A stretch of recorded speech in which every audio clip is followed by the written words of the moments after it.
Okay, in this video I want to recount a major difference that I see between what I'm going to call the old atheists and the new atheists. So that term new atheists is pretty common today, but by old atheists I just mean prominent expressions of an atheistic point of view from earlier periods in modernity. So Nietzsche and Sartre and the character Ivan Karamazov in the Brothers Karamazov by Dostoevsky. Those are going to be the three older atheists I'm going to use as an example, and then we'll talk about Sam Harris as an example of a new atheist.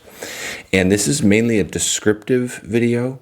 I'm not going to be arguing that the older atheists are the more authentic expression of atheism, though that's my personal view, but I'm just trying to describe the differences, because I actually think a lot of people don't realize all the nuances of the different kinds of atheism, agnosticism that are out there, and just how different one can be from another in terms of how they play out. So here I'm going to focus on one area, and that's how atheism plays out for morality according to atheists. I'm not so much trying to attack atheists here. I'm trying to describe how atheists themselves understand their worldview to play out, and just all the differences that can exist from one atheist to another. And here, as I'll make the category from an older atheist to the new atheist. Now, obviously, that's not a completely airtight way to make a distinction. You've got older atheists who are more positive and newer atheists who are more nihilistic. And then, of course, there's a whole spectrum of options between the two extremes. But my general observation I want to draw out is that there's a huge difference between the old atheists and the new atheists for how they understand morality.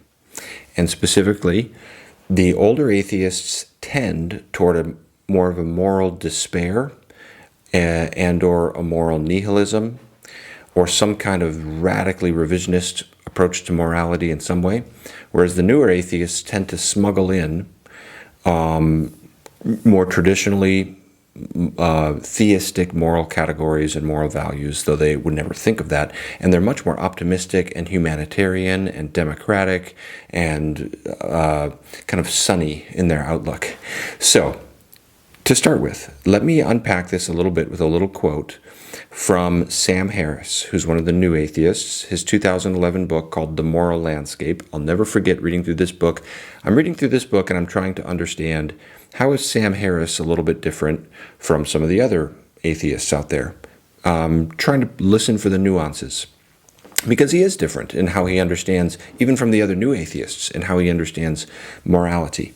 So I get to this portion of the book where something that had been kind of on my mind a little bit became a little bit more clear. And he's describing what he calls the good life. And basically, for him, the good life is one where you have happiness and prosperity, but you also practice generosity and love. Let me read how he describes it. He says, "One of your greatest sources of happiness has been to find creative ways to help people who have not had your good fortune in life. In fact, you have just made a $1 billion grant to benefit children in the developing world.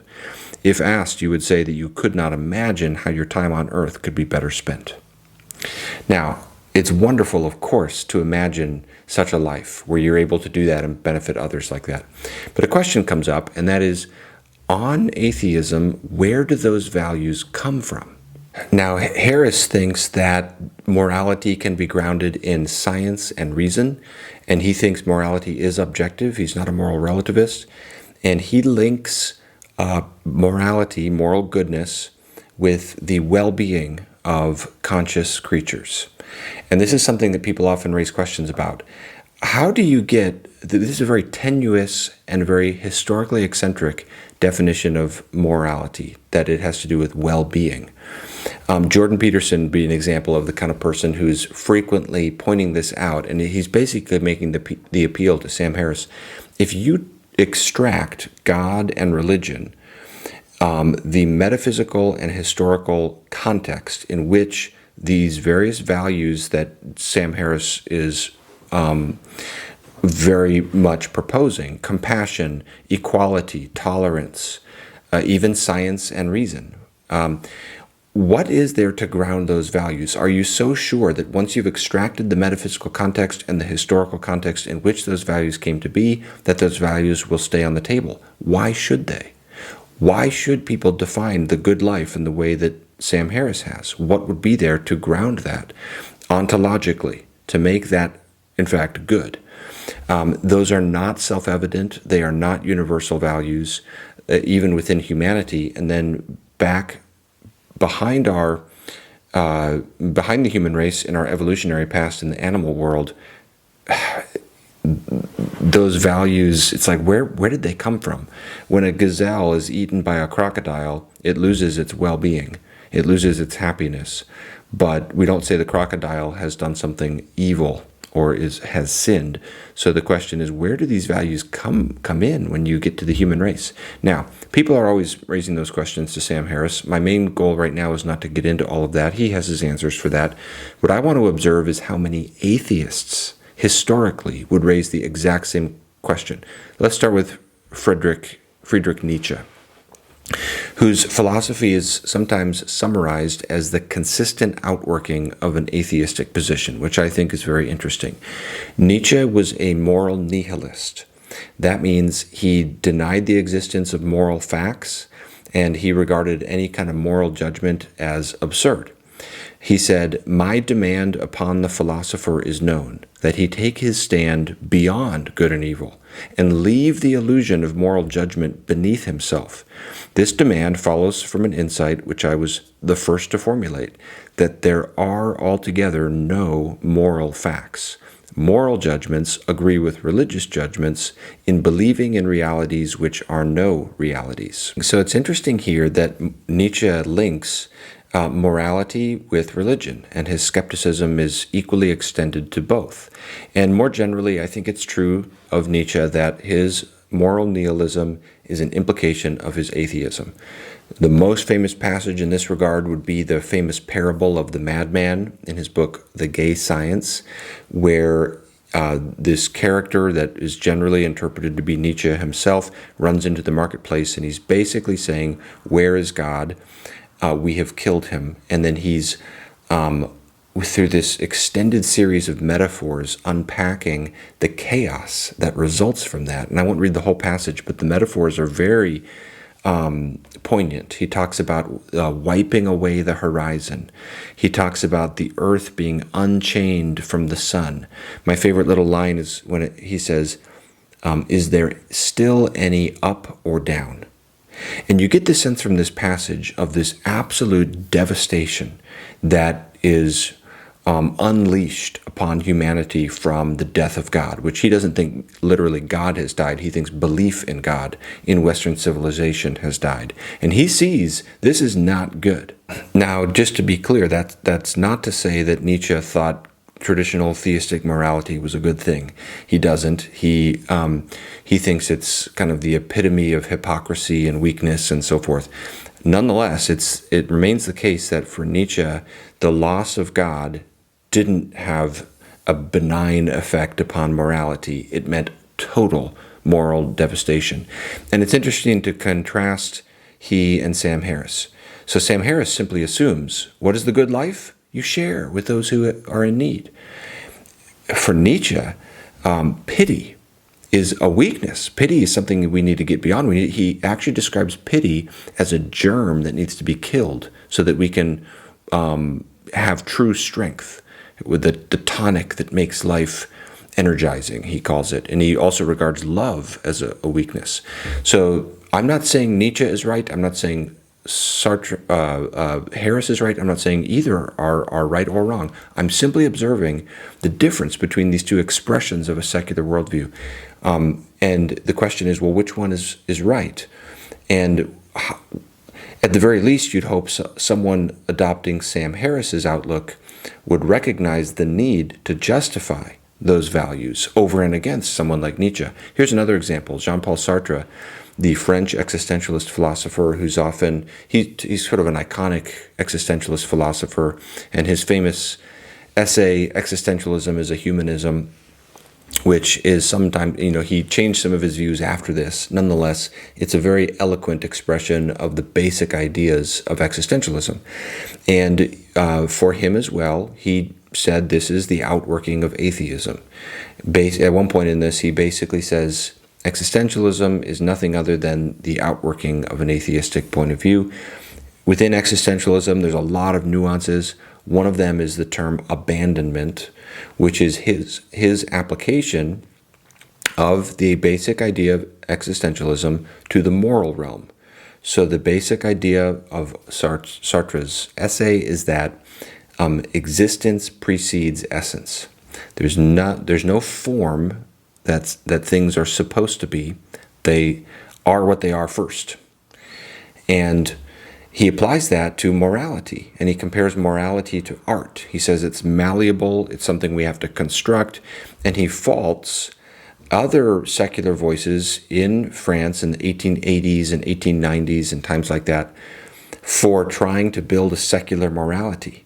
And he said, on the contrary, the existentialist finds it extremely embarrassing that God does not exist, for there disappears with him all possibility of finding values in an intelligible heaven.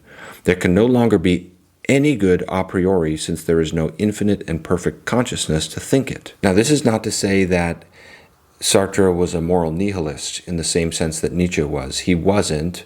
He thought there was a kind of moral value in the revolt against and the affirmation of freedom in the face of this despair, and the choice that one takes. And there's lots of interesting nuances to existentialism. But the basic idea that the loss of God means the loss of any sort of coherent external moral domain is very much there. At one point he says, there is this in common between art and morality, that in both we have to do with creation and invention. And he understands how drastic and devastating that is, just as Nietzsche did. He didn't think of it as, no big deal, as the others he was critiquing were trying to say, you can do away with God and still have morality. He didn't see it that way. And to the response that this drains human life of meaning, and that basically self-constructed morality is no morality at all, his response was blunt. He said, I'm very sorry that it should be so, but if I have excluded God the Father, there must be somebody to invent values. Now, a huge influence upon both Sartre and Nietzsche was the Russian novelist Fyodor Dostoevsky. And his novels are so significant on this whole question of morality and God and how those relate. And they have such psychological depth that you can't ignore him in this discussion. And both Nietzsche and Sartre quoted from him, from that exact quote. Now, some people say that quote, if God does not exist, all things are permitted, doesn't actually occur within the famous novel, The Brothers Karamazov, but it does. And I've gone through that novel and looked for it, and I found a number of passages. I'll skip over most of them. All of this is in my forthcoming book.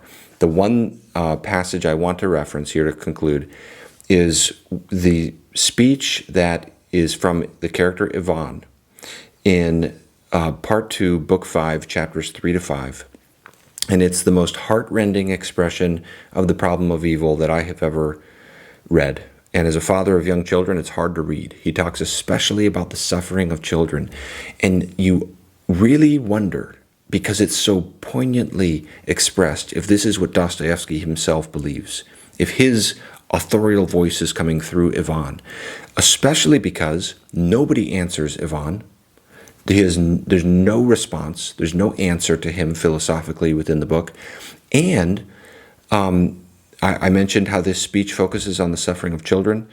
Dostoevsky's own 3-year-old son, Alyosha, same name as the protagonist of the book, died during the writing of this novel. So when I'm reading it, I got to this and I thought, this is what Dostoevsky's trying to say. However, you keep reading, the events of the story undermine Ivan's outlook. And I won't say how, because I don't want to give a spoiler of the book. It's a great book. And so I think ultimately, in a very poignant and powerful way, Dostoevsky is undermining Ivan's perspective. So this is not Dostoevsky's view, but what Ivan says in this section of the speech is so terrible. He recounts this particular suffering that a young girl goes through, and she's crying out to God, and God doesn't answer her. And I won't even say more about what she's suffering because it's too grisly and graphic and terrible. And it really is brutal. And the worst thing about the speech is Ivan anticipates all of the theodicies. Greater goods theodicy. He says, I believe like a child, all suffering will be made up for in heaven. It's still not worth it. And you get this sense of just the powerful grip of how terrible evil is. He also anticipates the kind of soul-making theodicy, that this has to happen for us to grow in the knowledge of God. And he says, so this is Ivan talking, do you understand why this infamy, he's talking about this young girl's suffering, must be and is permitted? Without it, I am told, man could not have existed on earth, for he could not have known good and evil. Why should he know that diabolical good and evil when it costs so much? Why, the whole world of knowledge is not worth that child's prayer to dear, kind God. I say nothing of the suffering of grown-up people. They have eaten the apple, damn them, and the devil take them all. But these little ones. Now, the one thing you have to conclude from Ivan Karamazov, from Sartre and Dostoevsky is that they're profoundly gripped by the problem of the loss of God. And I'm not arguing they're right and Sam Harris is wrong in this video. I do believe that. I do believe that older atheism has a kind of nobility and courage and honesty and facing into the darkness and looking at the full implications of what this means, what this worldview means. But I'm not arguing for that here. I'm simply in this video, and this is my conclusion, my final appeal, trying to distinguish these two different brands of atheism, these two different expressions of atheism, amidst other expressions that could exist as well. And the question is, which is the more authentic?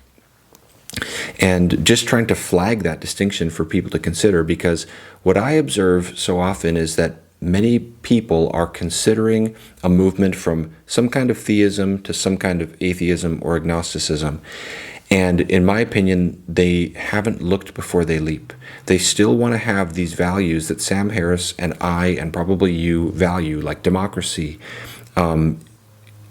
compassion, reason, science, and most people who want to go in that direction want to retain those values. And so the appeal I make is look before you leap and make sure that you can. Make sure that Sam Harris is right and Ivan Karamazov, even though he's a fictional character, and Sartre and Nietzsche are wrong. Because I think a lot of people just jump into an agnostic or atheistic point of view without feeling the grip of the darkness and the grisliness of it, and where it leaves you. And so it's extremely important to make sure you look before you leap and you realize, where does this worldview ultimately take me? Where does it end up in? Like I said, I canvass all of this a lot more, and in my book, Why God Makes Sense of a World That Doesn't. October 2021 is coming out from Baker Academic. I think I said that, maybe I forgot. And I'll also probably do a subsequent video where I make the argument that the old atheists were more honest and more sincere than the new. Anyways, leave me your comments and tell me what you think. Thanks for watching all the way to the end. This is my longest video so far. Thanks for watching.